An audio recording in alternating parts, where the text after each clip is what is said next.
So, Onion Man has gone back into the clearing. He has had his meeting with the goddess, and if you're going off of the hero's journey, or there's this fantastic explanation that Dan Harriman does of the embryo, which is his condensed version of the hero's journey. It's the switch between stasis and change.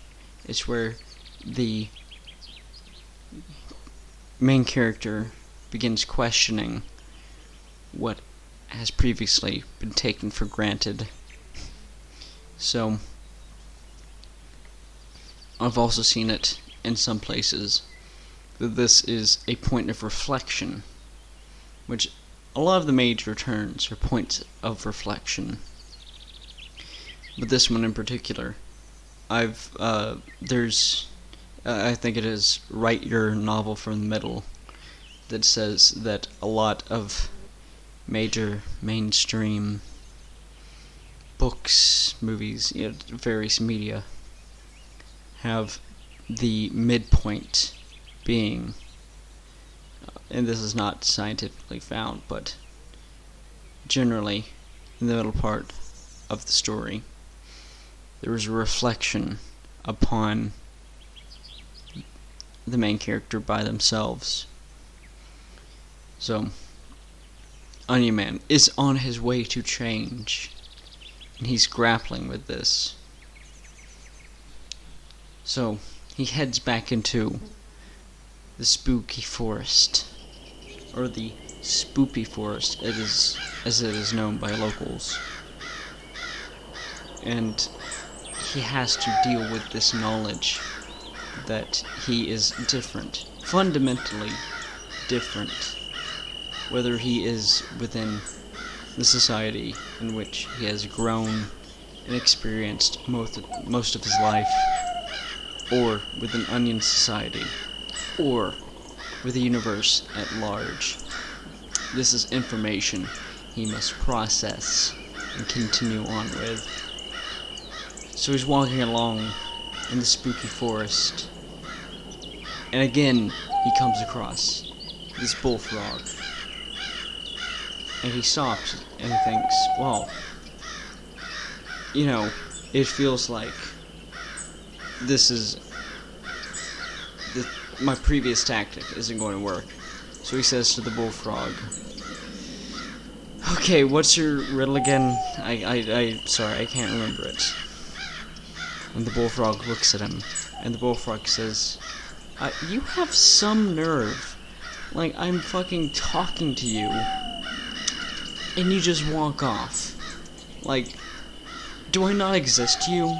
Am I just some simulation, unaware of its environment, just triggered by fucking, certain conditions? No, I'm speaking to you, I'm sentient, and you just ignored me and walked away. It's so fucking rude. And Onion Man said, I'm sorry, I thought you were just like an obstacle in my journey. I thought you were just like a factor in my character growth. And the frog says, no, what the fuck are you... I'm not human. Is that why you respect me less? Because you can't see who you're meant to respect to in me, or something? But I talk to you. How can you see that I talk to you and not, give me some modicum of respect? No, you didn't even answer me. You didn't even say, oh, no, I'd rather not deal with your riddle. No, you ignored me and just kept walking. I mean, it's upsetting. And I don't, just keep walking. I don't know what you want from me. Just keep walking. And Onion Man said, well, I guess I want some sort of closure, because I mean, I'm going on this journey, and the frog said, "I don't give a fuck that you need closure, or you're going on some journey. You're finding yourself. Why should I make an exception to you being rude to me because, oh, you're on a journey, you're exploring? That doesn't affect my self-respect, my dignity, which you violated. So, you want your obstacle? Okay, then have it be the fact that I think you're an asshole, and you're going to just have to deal with that. And you're not going to have... You don't get my riddles. You don't get me being a character in your development or whatever. So just keep moving. Just keep moving. Step over the log like you did before, and just act like I don't even exist. And Omni-Man said, "Oh, okay. I'm sorry. I did not expect. I guess I thought I wouldn't see you again, if I'm being honest." And the frog said, "Well, at least you're being honest with the fact you're an asshole, but that doesn't make it better." So, Omni-Man stepped over the log, but this time, it just kind of made him sad inside. And he kept walking through the spooky woods, but every time he'd take a step, he thought he'd heard a step behind him, a crackling in the underbrush.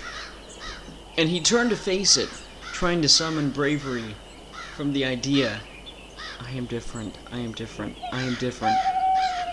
I am the main character in my story. I can't die. Although not in such plain, straightforward thought and language. Because these are thoughts, these are perspectives we all take. We're just the main character. Nothing bad can happen to us. We can't die. We have obstacles to overcome. But that's okay, because we're the main character. But as Omni-Man ventured closer and closer to his destination, to the safety of the village he's always known, the home he grew up in, the home in which he lives, so too did those cracklings grow closer from the distance, until he heard it, and he saw them gaining on him, saying, "Join us. Stay. Join us. Stay." And he started to run, stumbling over rocks and roots, holes in the forest floor that formed more and more the more frantic he became. Join us. Stay. Join us. Stay. Until he finally felt no other recourse than to back himself up against a tree. If anything, he would force himself to die with honor, to die despite his fear, to face whatever danger was thrusting itself upon his life. And from the shadows stumbled out a whole litany of onions, looking at him, almost mumbling under their breaths, not to him, but it seemed they were saying it almost to themselves.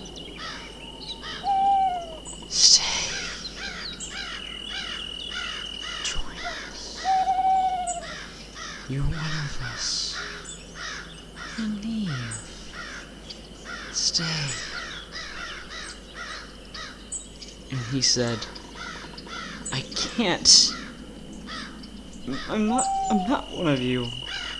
I have a whole life. I have a whole deal, a town, I have friends. At the very most, I'd even call them my family. I can't stay.